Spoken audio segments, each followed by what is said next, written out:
ठीक है। इनके बारे में हम लोग विडो रेमेरिज तो पढ़ ही चुके हैं, ठीक है। महिला विधवा पुनर्विवाह तो पढ़ ही चुके हैं। अब देखिए इन्होंने बंगाल में एक प्रोज स्टाइल, एक नई बंगाली प्रोज स्टाइल उन्होंने उसका डेवलपमेंट किया था।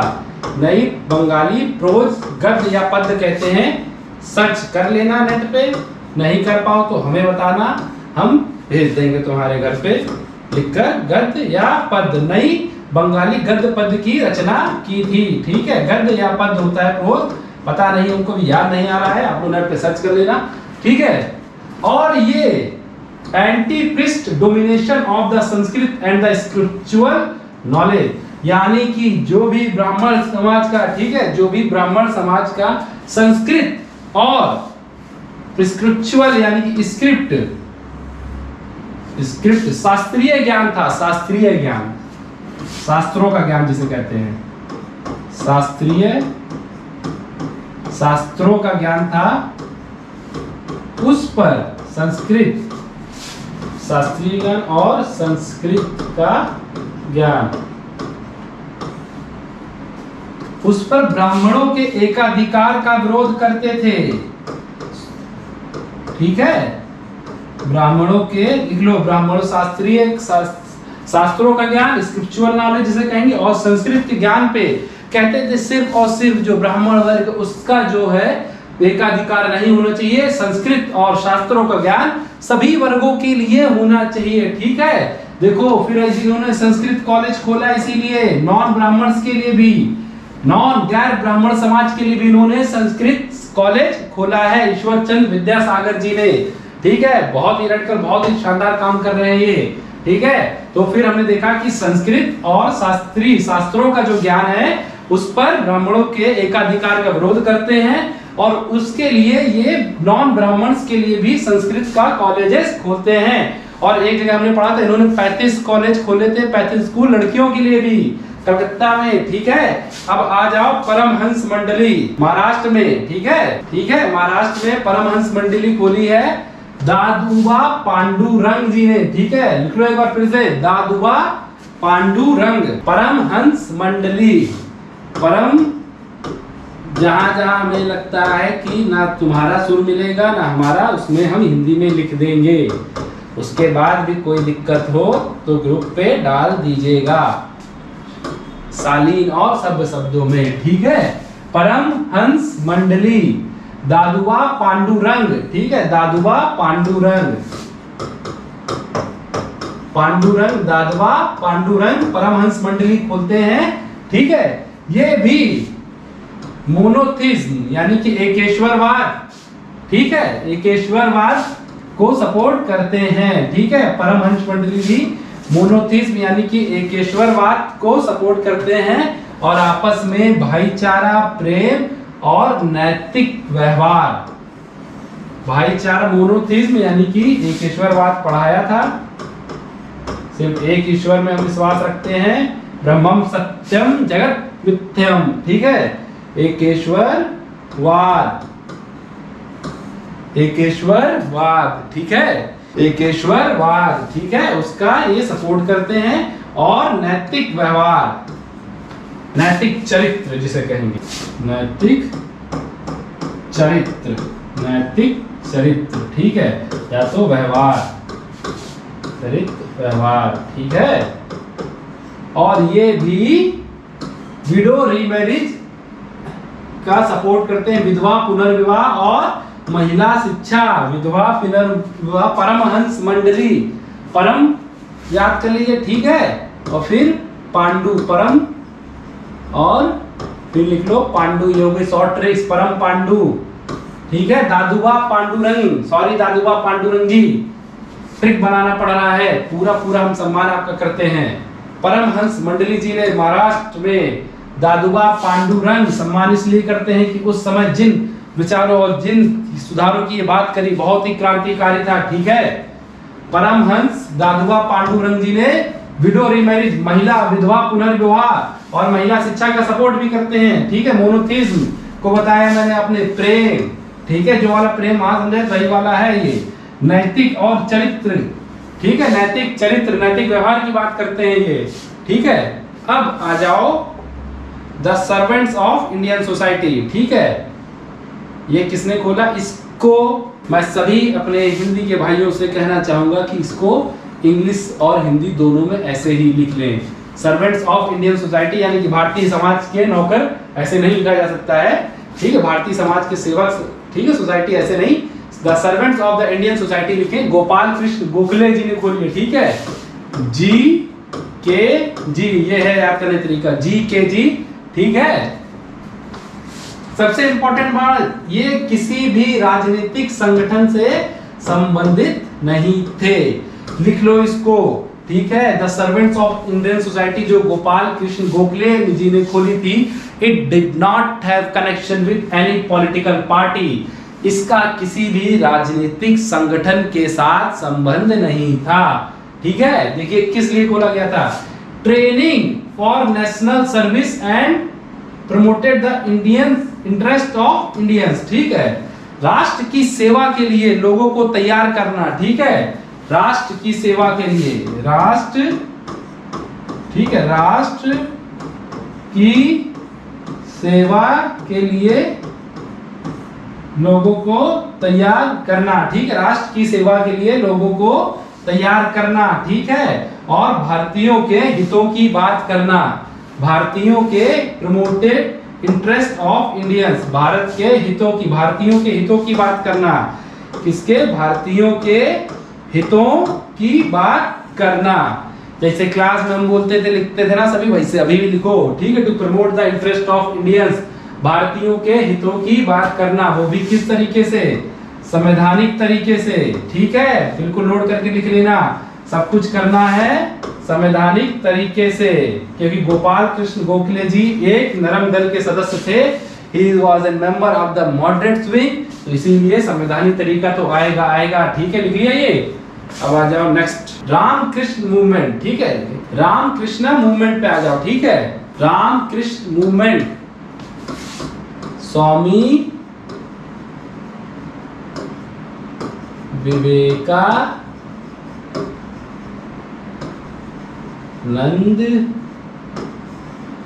जी ने स्टार्ट किया था रामकृष्ण मूवमेंट। स्वामी विवेकानंद जी ने, ये क्या कहते हैं? सेल्वेशन, यहाँ पे एल लगा लेना। ठीक है, सेल्वेशन नहीं होगा, सेल्वेशन यानी कि मुक्ति। कैसे मिलेगी?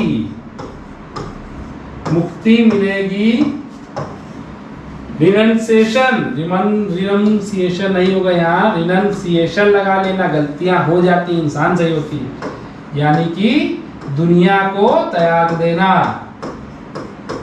दुनिया को जग मोह माया छोड़कर जंगल में। ठीक है, रिनंसिएशन, दुनिया को त्यागना, रिनंसिएशन ऑफ द वर्ल्ड। ठीक है, फिर बोलते हैं मेडिटेशन, मेडिटेशन यानी कि योग, ध्यान। मुक्ति कैसे मिले? पूछ सकते हैं आपसे कि रामकृष्ण फिलॉसफी, रामकृष्ण यानी रामकृष्ण आंदोलन फिलॉसफी के तहत क्या क्या पॉइंट थे? तो रिनंसिएशन ऑफ द वर्ल्ड, दुनिया को त्यागना। ठीक है, मेडिटेशन यानी कि ध्यान, और फिर भक्ति, भक्ति। ठीक है, लिख लो आप लोग ये, दुनिया को त्यागना, रिनंसिएशन ऑफ द वर्ल्ड, अभित्याग जिसे कहते हैं, दुनिया को त्यागना, फिर मेडिटेशन यानी कि ध्यान, और फिर भक्ति के माध्यम से ही मुक्ति मिलेगी। भक्ति करिए, ध्यान करिए, मुक्ति मिलेगी। ठीक है, इनका उद्देश्य था कि ऐसे, ठीक है, ऐसे संतों का एक समूह बनाना। ठीक है, ऐसे संतों का एक समूह बनाना जो वेदांत के संदेश, जो वेदांत के सिद्धांत हैं उनका प्रयास करें। ठीक है, a group of monks who dedicate their life, a group of monks who dedicated their lives to spread the universal message of the Vedanta, a group of monks who were dedicated for spreading the message of universal message of Vedanta, यानी कि वेदांता का जो भी philosophy थी उसको, ठीक है, वेदांता की फिलॉसफी का प्रसार करना, वेदांता की फिलॉसफी का प्रसार करना, ठीक है, वेदांता की फिलॉसफी का प्रसार करना, ठीक है। लाइफ ऑफ द रामकृष्ण, यानी कि रामकृष्ण जी हैं, उनके जीवन से मोटिवेट होना, ठीक है। रामकृष्ण जी ने जैसे ही सामाजिक और फिलैंथ्रोपिक जिसे कहते हैं, यानी कि फिलैंथ्रोपिक को कहते हैं मानव सेवा। राम लिखिएगा, रामकृष्ण परमहंस जी के जीवन से प्रेरणा लेते हुए, लिखिएगा रामकृष्ण परमहंस जी के जीवन से प्रेरणा लेते हुए सामाजिक और मानवीय कार्य करना, ठीक है। सामाजिक रामकृष्ण प्लस और मानवीय, फिलैंथ्रोपिक मानवीय है, कहते हैं मानवीय सेवा, मानव सेवा, ठीक है। चैरिटी, सोशल सर्विस, फिलैंथ्रोपिक में यही तो सब आएगा। यानी कि to do the social and the philanthropic works as done by the Ramakrishna mission, life of the Ramakrishna mission जैसे लिखा है, ठीक है। Drawing inspiration from the life, लिखिए इंग्लिश में, drawing inspiration from the life of Shri Ramakrishna Paramhansa ji and, ठीक है, follow the social and philanthropic works. लिखिए इंग्लिश में, drawing inspiration from the life of Ramakrishna mission and do the social and the philanthropic works, ठीक है। रामकृष्ण जी परमहंस जी से प्रेरित होकर सामाजिक और मानवीय सेवा करना, ठीक है। Fundamental oneness of all religion, जो सभी धर्मों का जो एक उद्देश्य है, ठीक है, उसको प्रमोट करना। फंडामेंटल, जो सभी धर्मों की एकता है, जो सभी धर्मों की मूल एकता है, उसको प्रमोट करना। सभी, एक मिनट रुक जाओ, लिख देते हैं। टू प्रमोट द, इंग्लिश में लिखेंगे, to promote the fundamental oneness of all religion, ठीक है। सभी धर्मों, हिंदू मुस्लिम सिख ईसाई, हम सब हैं भाई भाई, सभी लोग एक ही बात कह रहे हैं, ठीक है, कि जल्दी जल्दी एसडीएम डीएम बन जाओ। सभी धर्मों के, ठीक है, मूल स्वरूप या उद्देश्य, ठीक है, उद्देश्य का प्रसार करना, ठीक है दोस्तों, प्रसार करना, सभी धर्मों के मूल स्वरूप या उद्देश्य का प्रसार करना, ठीक है। ये हो गया रामकृष्ण मिशन, जल्दी से इसको लिख लीजिएगा, ठीक है, लिखिएगा, ठीक है। देखिए, सामाजिक धार्मिक मूवमेंट में इससे ज्यादा आपसे नहीं पूछेगा, कुछ बाकी रह गया तो वो पीडीएफ में दे देंगे। इतना आके हमको यहाँ पर चिल्लाने की जरूरत थी, इसलिए क्योंकि ये इंपॉर्टेंट सारे हैं। इतना आप लोग देख लीजिए, जो क्लास में करवाया ये, इससे ज्यादा भैया और बहनों, इससे ज्यादा क्वेश्चन नहीं पूछे जाएंगे। पूछे जाएं तो एग्जामिनर तरफ घूर के देखना और मुस्कुरा के कहना कि मुस्कुराइए आप उत्तर प्रदेश लोक सेवा आयोग में हैं, मुस्कुराइए आप भारत में हैं, ठीक है। ये आप लोग कर लीजिएगा सामाजिक धार्मिक, और इसकी हिंदी में भी हम पूरी पीडीएफ तुमको बना के देंगे। क्रांति मत करने लगना, ठीक है, कि नहीं दिया गया, हिंदी में भेदभाव हो रहा है, कुछ नहीं हो रहा है, सब कुछ बढ़िया चल रहा है। देंगे इसकी पीडीएफ बना के, बोल बोल के, चिल्ला चिल्ला के, चिंखार चिंखार के बतवा तो रहे हिंदी में सब, ठीक है, जरूर देंगे सबको, ठीक है। आइए अब हम लोग जो है जल्दी से गांधी जी पे आ जाते हैं। आइए हम स्टार्ट करते हैं अब महात्मा गांधी जी के बारे में। दे दी हमें आजादी बिना भड़क बिना ढाल, साबरमती के संत कर दिया तूने कमाल। देखिए, देखते हैं उन्होंने कैसे कमाल किया। सबसे पहले हम गांधी जी के बारे में जानेंगे, इन्होंने साउथ अफ्रीका में क्या क्या कमाल किए।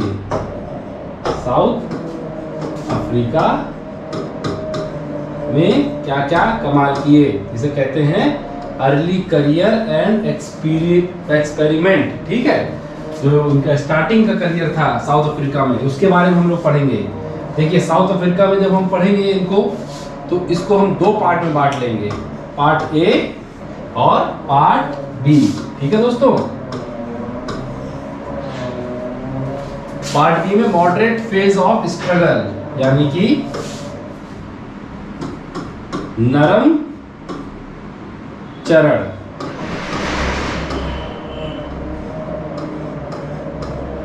नरम चरण, ठीक है, नरम चरण यानी संघर्ष के नरम चरण, संघर्ष का नरम चरण,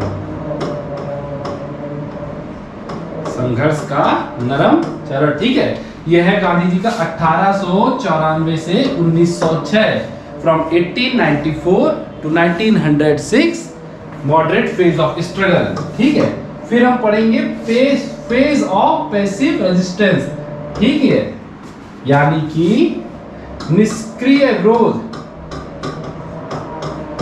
निष्क्रिय विरोध का चरण, विरोध का चरण लिखिए, निष्क्रिय विरोध का चरण, that is from 1906 to 1904। Okay, देखिए मॉडरेट फेज ऑफ स्ट्रगल 1894 1906, इसमें कुछ फर्म्स हैं और इन्होंने कुछ पेपर्स निकाले थे, ठीक है, तो उसके बारे में हम पढ़ेंगे आगे डिटेल में। फेज ऑफ पैसिव रेजिस्टेंस ये ज्यादा इंपॉर्टेंट हो जाता है, यानी कि निष्क्रिय विरोध का चरण, ठीक है। इसमें सबसे पहले आ जाता है ये जो ट्रांसवेल माइग्रेशन एक्ट है, इसके खिलाफ एक आंदोलन, एक मुहिम चलाते हैं, ट्रांसवेल माइग्रेशन कानून, ठीक है। आपको ऐसे ही लिखना पड़ेगा, ट्रांसवेल, इंग्लिश में ही, जैसा बोला था, फिर से एक बार सुर मिलाइए, इंग्लिश में ही आपको लिखना पड़ेगा ट्रांसवेल माइग्रेशन एक्ट, ठीक है। ट्रांसवेल माइग्रेशन एक्ट था क्या, ट्रांसवेल के जो लोग थे उनको नेटल जो वहां पर राज्य है वहां पर जाने की मनाही थी, वहां नहीं जा सकते थे।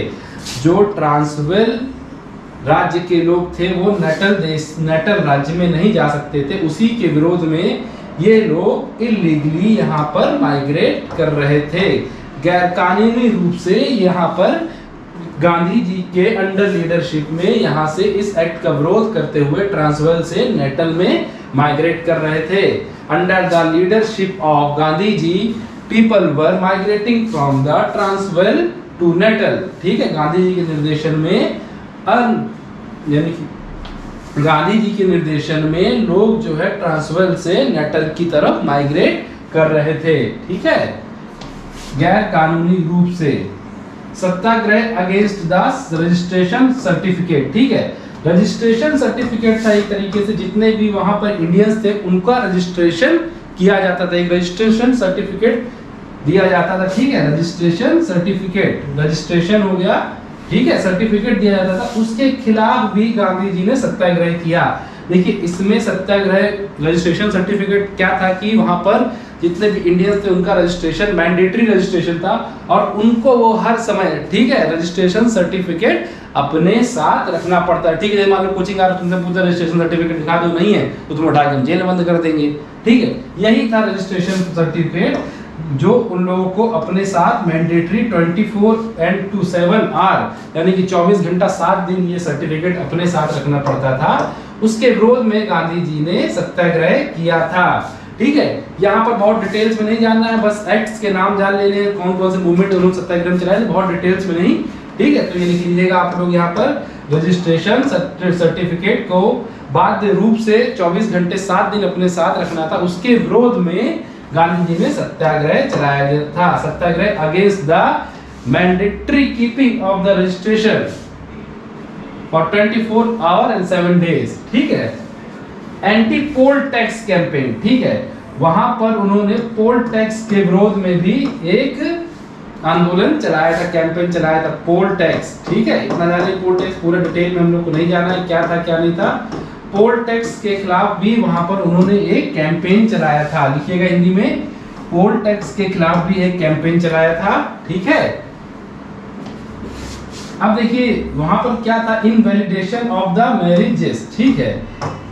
जो भी एक नियम साउथ अफ्रीका में ब्रिटिशर्स ने लाया था, जितनी भी शादियां हैं जो ब्रिटिश यानी कि क्रिश्चियन राइट्स यानी क्रिश्चियन रीति रिवाजों से नहीं हुई है, वो शादी जो है इलीगल घोषित कर दी गई थी, ठीक है। तो इस आंदोलन का भी विरोध गांधी जी, इस एक्ट का भी गांधी जी विरोध करते हैं, इनवैलिडेशन ऑफ मैरिज एक्ट, ठीक है। लिखिएगा इसको इंग्लिश में, ठीक है, invalidation of Indian protest against the invalidation of Indian marriage act जिसमें बोला गया, कहते हैं the marriages which are not performed, the marriages which are not performed as per the Christian rites, ठीक है, as per the Christian rites, ठीक है, as per the Christian religion, those marriage were declared illegal, ठीक है, those marriage were declared illegal. सीधी भाषा में समझो, क्रिश्चियन रीति रिवाजों से जो शादी नहीं की गई थी वो उन सारे भारतीय विवाह को इनवैलिड यानी कि इनवैलिड घोषित कर दिया गया, अमान्य कर दिया गया। इसके विरोध में भी गांधी जी आंदोलन वहां पर चलाते हैं, ठीक है। तो हमने देख लिया ATMA यानी कि एंटी ट्रांसवॉल्यूशन माइग्रेशन एक्ट, ठीक है, ट्रांसवाल ये M बनाया यहाँ पर N होगा, एंटी ट्रांसवाल माइग्रेशन एक्ट, ठीक है। दूसरा चलाते हैं एंटी पोर्ट टैक्स कैंपेन, ठीक है। तीसरा चलाते हैं जो रजिस्ट्रेशन सर्टिफिकेट बाध्य रूप से मैंडेटरी 24/7 आवर रजिस्ट्रेशन सर्टिफिकेट रखना पड़ता है, उसके खिलाफ सत्याग्रह चलाते हैं। और ये जो शादी भारतीय शादी थी जो क्रिश्चियन रीति रिवाजों के तहत नहीं हो रही थी, उनको जो है अमान्य अवैध घोषित कर दिया गया था, उसके खिलाफ भी गांधी जी वहां पर एक मूवमेंट चलाते हैं। तो ये हो गए उनके वहां पर साउथ अफ्रीका में मूवमेंट, ठीक है। आइए थोड़ा और डिटेल में पढ़ लेते हैं साउथ अफ्रीका में कौन कौन से और काम करते हैं, ठीक है। देखिए मॉडरेट फेज में एक बार फिर से यहाँ पर लिखिएगा, थोड़ा मॉडरेट फेज में यहाँ पर इस इधर स्लाइड पे आ जाइए। मॉडरेट फेज में 1894 से 1906 में क्या काम करते, देखिए सबसे पहले पेटिशंस, जैसे बताया था हमने ना कि पेटिशंस यहाँ याचिकाएं यहाँ पर देते थे, ब्रिटिश गवर्नमेंट को याचिकाएं देते थे। यहाँ पर कोई ब्रिटिश गवर्नमेंट का विरोध नहीं कर रहे हैं इस फेज में, मॉडरेट फेज में। जी हाँ, ये साउथ अफ्रीका में जो मॉडरेट फेज है उनका पहले आप लिखिएगा पेटिशंस यानी कि याचिकाएं दे रहे हैं। नेशनल इंटर इंडियन कांग्रेस नहीं है, this is Natal Indian Congress, Natal Indian Congress की स्थापना करते हैं। लिख लीजिएगा आप लोग यहाँ पर नेटल इंडियन कांग्रेस को, हिंदी वाले भी इसी में लिखेंगे, ठीक है। नेटल इंडियन कांग्रेस नाम का एक संगठन बनाते हैं, ठीक है। यहाँ पर ब्रिटिश सरकार का विरोध नहीं, याचिकाएं पेटिशंस दे रहे हैं, वहां पर अपनी डिमांड्स रखते हैं, जैसे मॉडरेट फेज में हमने पढ़ा था, ठीक है। याचिकाएं लिख लीजिए, पेटिशंस इस पेज में। फिर इंडियन ओपिनियन नाम का एक न्यूज़पेपर भी निकालते हैं, ठीक है। इंडियन ओपिनियन नाम का एक साउथ अफ्रीका में अखबार भी निकालते हैं, बहुत इंपॉर्टेंट है। आपसे पूछा जाएगा कि साउथ अफ्रीका में जो है अखबार कौन सा निकालते हैं, तो इंडियन ओपिनियन और नेटल इंडियन कांग्रेस, ठीक है। पैसिव रेजिस्टेंस जिसे बोला था निष्क्रिय विरोध वाला फेज है इनका, ये है 1906 to 1914, ठीक है।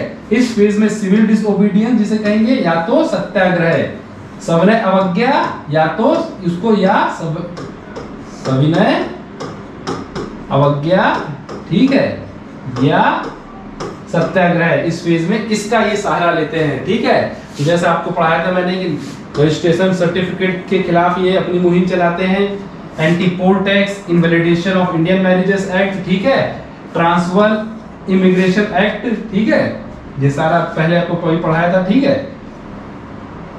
जैसे हमने बताया था फ्रॉम नेटल इनटू ट्रांसफर, ये लोग अवैध रूप से नेटल से ट्रांसफर की तरफ इंडियंस जाते हैं, यही था transfer migration act, from Natal into trans, ठीक है, ठीक है। रजिस्ट्रेशन सर्टिफिकेट्स को पब्लिकली जला दिया गया, जितने भी रजिस्ट्रेशन सर्टिफिकेट थे उनको जो है publicly public burning of the registration certificate, ठीक है।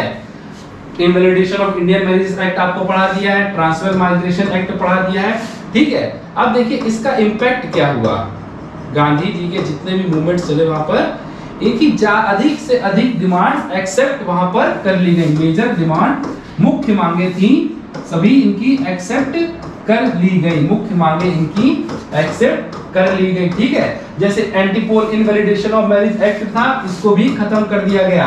अब हिंदू रीति रिवाजों से भी, भारतीय हिंदू रीति रिवाज या मुस्लिम रीति रिवाजों से भी वहां पर जितनी शादियां हो रही हैं उनको भी वैध घोषित कर दिया गया, ठीक है।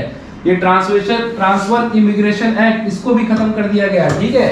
रजिस्ट्रेशन सर्टिफिकेट एक्ट है, इसको में भी कुछ रिफॉर्म्स कर दिए गए। तो आपसे क्वेश्चन पूछेंगे तो आप लिख देंगे वहां पर मेजर डिमांड्स वर एक्सेप्टेड, ठीक है। मुख्य मांगे गांधी जी की साउथ अफ्रीका में मान दी गई थी, ठीक है, ठीक है। अब देखिएगा अब आपसे क्वेश्चन पूछ लेंगे गांधी जी ने साउथ अफ्रीका में क्या लेसन मिला गांधी जी को, ठीक है। साउथ अफ्रीका में जितने भी आंदोलन चलाते हैं, जो उनके 2 फेज थे जैसा हमने देखा था, तो वहां से गांधी जी क्या सीखते हैं, ठीक है। तो ये देख ले, गांधी जी यहाँ पर immense capacity of the masses, यानी कि जो जन है, जो पब्लिक है, उसकी शक्ति को जाना उन्होंने, जनता की शक्ति को जाना, जनता की आंदोलन की शक्ति को जाना। Immense capacity of masses for the movement, ठीक है, जनता की आंदोलन करने की शक्ति को जाना, ठीक है, आंदोलन शक्ति को जाना, आंदोलन करने की शक्ति को पहचाना गया। Immense capacity of the masses, ठीक है, यूनाइटेड मूवमेंट, संगठित होकर हम कोई सा भी आंदोलन सफल बना सकते हैं। यूनाइटेड मूवमेंट इज ऑलवेज सफल, ठीक है, संगठित और एकत्रित, संगठित यूनाइटेड यानी कि एकता जिस भी आंदोलन में रहेगी, ठीक है, संगठित आंदोलन हमेशा हम सफल बना सकते हैं, किसी भी आंदोलन को हम संगठित होकर सफल बना सकते हैं, ठीक है। तीसरा, न्यू टेक्निक ऑफ सत्याग्रह, ठीक है, न्यू टेक्निक ऑफ सत्याग्रह, यहाँ पर गांधी जी ने सत्याग्रह यानी कि सत्याग्रह की टेक्निक भी यही इजाद करी, यहीं से गांधी जी साउथ अफ्रीका में ही सत्याग्रह की तकनीक थी, सत्याग्रह की स्ट्रेटजी, सत्याग्रह की philosophy Gandhi ji south Africa के आंदोलन से ही सीखते हैं, ठीक है। तो जनता के आंदोलन करने की शक्ति को यहाँ पर जाना, यूनाइटेड यानी कि, ठीक है, संगठित मूवमेंट और यूनाइटेड मूवमेंट सफल बना, यूनाइटेड है आप, संगठित है आप, तो आपका आंदोलन सफल हो सकता है। फिर न्यू टेक्निक्स ऑफ सत्याग्रह, सत्याग्रह की नई तकनीक जानी यहाँ से, ठीक है। आइए, अब तो ये हो गया साउथ अफ्रीका वाला, ठीक है। साउथ अफ्रीका वाले बहुत डिटेल में नहीं जाना है हर मूवमेंट ने, जितना जरूरत था आपको बता दिया कि उसकी डेट याद रखनी है और एक्ट का नाम याद रखना है, वहां से गांधी जी को क्या, वहां से क्या, वहां के लेसन गांधी जी ने वहां से क्या सीख ली, ठीक है। आइए अब आते हैं इंडियन वाले पे, ये सबसे इंपॉर्टेंट है। देखिए, आंदोलन आपको पहले भी पढ़ा दिए गए हैं, यहाँ पर जो गांधी जी से रिलेटेड इंपॉर्टेंट पॉइंट्स है वही बताएंगे, उससे पहले मूवमेंट्स आपको सारे बता दिए गए थे, फिर भी थोड़ा थोड़ा बताते रहेंगे क्योंकि सारे आंदोलन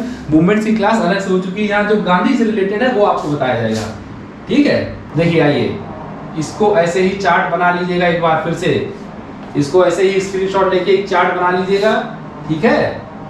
मूवमेंट इंडियन भारतीय राष्ट्रीय आंदोलन महात्मा गांधी, ठीक है। इसमें हम इनके कारण भी पढ़ेंगे, जैसा कि हर आंदोलन पढ़ रहे हैं, कारण, ठीक है, और इम्पैक्ट्स, उसके इम्पैक्ट्स यानी कि क्या प्रभाव पड़े या क्या उसके स्पेशल फीचर्स थे।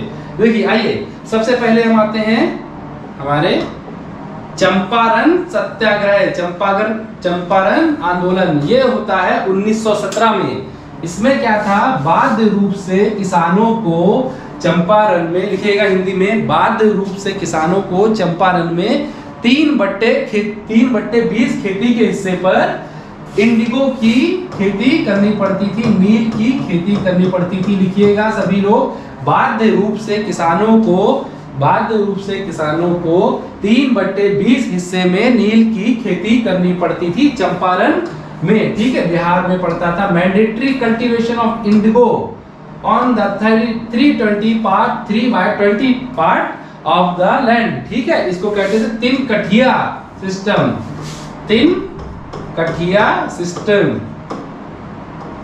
Mandatory cultivation, mandatory growing of indigo on the 3/20 part of the land, ठीक है, इसको कहा गया था, ठीक है। यहाँ पर अब देखिए, अब होता क्या है, सिस्टम कैसे बदल गया। बाध्य रूप से ब्रिटिश प्लांटेशन रहते थे, ब्रिटिश के बागान के मालिक रहते थे, प्लांटेशन ओनर, ठीक है, बाध्य रूप से हमारे किसानों को कहते थे कि तुम 3/20 में अपनी खेती करोगे, उसमें उगाओगे क्या, यहाँ पे नील की खेती। इसको ही 3 कठिया सिस्टम कह दिया, बहुत फेवरेट क्वेश्चन है, जरूर नोट करके लिख लो। इसको ही 3 कठिया सिस्टम कहा गया। अब देखो होता क्या है, जर्मन से सिंथेटिक डाई आ जाती है, जर्मन से सिंथेटिक डाई वहां से बनने लगती है, इंपोर्ट होने लगती है जर्मन में सिंथेटिक डाई। तो उससे क्या होता है कि अब नील की खेती जो है, ठीक है दोस्तों, देखिए सिंथेटिक डाइस, ठीक है, सिंथेटिक डाई आ जाती है, तो इससे नील की जो खेती है बिल्कुल भी अब प्रॉफिटेबल नहीं रहती है, ठीक है, बिल्कुल भी अब यहाँ पर प्रॉफिटेबल नहीं रहती है सिंथेटिक डाई आने से। अब यहाँ से किसानों को नुकसान होने लगता है, पर जो है ब्रिटिश प्लांटेशन है, ब्रिटिश प्लांटेशन ओनर है, ब्रिटिश के जो बागान के मालिक हैं वो अभी भी हमसे वो हाई रेंट मांग रहे हैं। ठीक है, हाई रेंट्स मांग रहे हैं, अगर खेती ना करने पे फाइन लगा दे रहे हैं। देखिए, इलीगल पेमेंट्स एंड फाइन और हाई रेंट। ठीक है, उच्च किराए की दर मांग रहे हैं। ऐसे ही इसको चार्ट बना के लिखेंगे हिंदी में भी।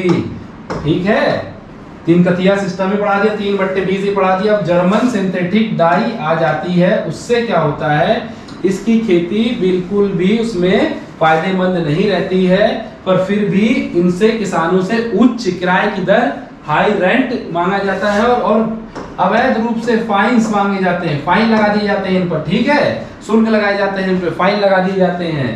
इससे परेशान होके राजकुमार शुक्ला जी पहुंचते हैं। ये इंपॉर्टेंट पॉइंट है, राजीव शुक्ला से याद कर लेना। राजकुमार शुक्ला जी पहुंचते हैं गांधी जी के पास। ठीक है, यहाँ पर गांधी जी इस 3 कठिया सिस्टम के विरोध में, ठीक है, 3 कठिया सिस्टम के विरोध में आंदोलन करते हैं और यही गांधी जी का भारत में पहला सत्याग्रह था। ठीक है, याद रखना, भारत में, साउथ अफ्रीका में एक अलग सत्याग्रह है। ठीक है, वो एंटीपोल वाला होता है सत्याग्रह। ये गांधी जी का पहला भारत में सत्याग्रह है। ऐसे ही पॉइंट बना के लिखना, जैसे फर्स्ट सत्याग्रह लिखा है मैंने, वैसे ही लिखना, ये गांधी जी का भारत में पहला सत्याग्रह है। ठीक है, ये गांधी जी का भारत में पहला सत्याग्रह, फर्स्ट सत्याग्रह, लिख लो इसको। ठीक है, और इससे, ठीक है, जितना भी किसानों का पैसा जब्त किया गया था उसका 25% रिटर्न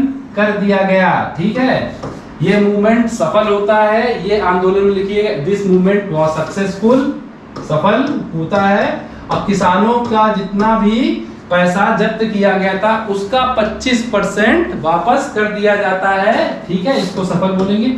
और जितनी भी उनकी जमीन जब्त की गई थी वो भी वापस, जब्त जमीन, confiscated land was return to the farmer, जब्त जमीन वापस कर दी गई। ठीक है, जब्त जमीन वापस कर दी गई। ठीक है, कॉन्फिस्केटेड लैंड, कॉन्फिस्केटेड यानी जब्त करने कहते हैं, confiscated land was return to the farmer.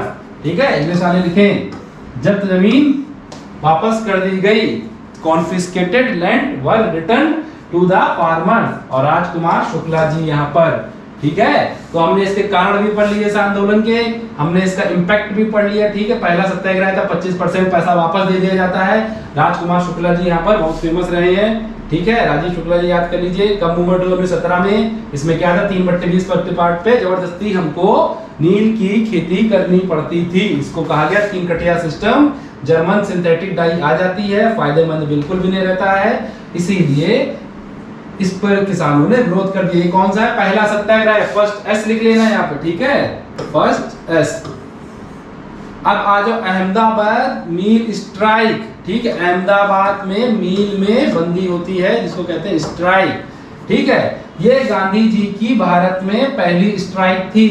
ठीक है, क्या होता है, अहमदाबाद में प्लेग आ जाता है और जो जितने भी मील वर्कर हैं वो प्लेग बोनस की डिमांड करते हैं। ठीक है, dispute of the plague bonus, ये देखना ना, प्लेग बोनस की डिमांड करते हैं। अहमदाबाद में प्लेग हो जाता है, जितने भी वर्कर्स रहते हैं वहां पर, मील वर्कर रहते हैं, वो प्लेग बोनस की डिमांड करते हैं। ठीक है, प्लेग बोनस की डिमांड करते हैं। कितना, 35% उनको प्लेग बोनस दिया जाए। 35% उनकी प्लेग बोनस, यानी कि 35% उनकी आय, उनकी सैलरी को वहां पर मील वर्कर्स हैं, जितने भी मील मजदूर हैं, उनकी 35% सैलरी बढ़ा दी जाए। ये वर्कर डिमांड करते हैं वहां पर। ठीक है, वहां पर वर्कर ये अहमदाबाद मील स्ट्राइक में डिमांड करते हैं। कितना, एक प्लेग बोनस की जो है 35% उनकी मजदूरी बढ़ा दी जाए। ठीक है, ये गांधी जी का पहला स्ट्राइक है। और फर्स्ट फास्ट अनटू डेथ, यानी कि पहला आमरण अनशन भी इसी में करते हैं। आमरण अनशन भी गांधी जी पहला इसी में ही करते हैं। और ये आंदोलन सफल होता है और इसमें 35% मील मजदूरों की सैलरी बढ़ा दी जाती है। ठीक है, 35% की दर से मील मजदूरों की आय, सैलरी, वेज बढ़ा दी जाती है। लिख लीजिएगा हिंदी में 35% मिल मजदूरों की सैलरी को बढ़ा दिया जाता है, 35% वेज हाइक। ठीक है, तो इसमें याद रखना पहला इनका स्ट्राइक भी थी, ये पहला इनका आमरण अनशन भी था, प्लेग बोनस को लेके डिस्प्यूट हो जाता है। ठीक है, 35% डिमांड करते हैं कि बोनस दिया जाए, यानी कि सैलरी बढ़ा दी जाए। सक्सेसफुल होता है ये इनका आंदोलन गांधी जी का, अहमदाबाद मिल स्ट्राइक, और 35% मजदूरों की सैलरी बढ़ा दी जाती है। ठीक है, इतना ही जानना है, ज्यादा डिटेल में नहीं जाना है। ठीक है, अब आ जाओ खेड़ा सत्याग्रह। ठीक है, इसको कहेंगे सत्या, कहाँ खा गए, GRAHA, इसको लिखेंगे ऐसे, खेड़ा सत्याग्रह। ठीक है, खेड़ा सत्याग्रह, इसको लिखेंगे खेड़ा सत्याग्रह। ठीक है, खेड़ा सत्याग्रह। ठीक है, अब आ जाओ इसमें क्या होता है,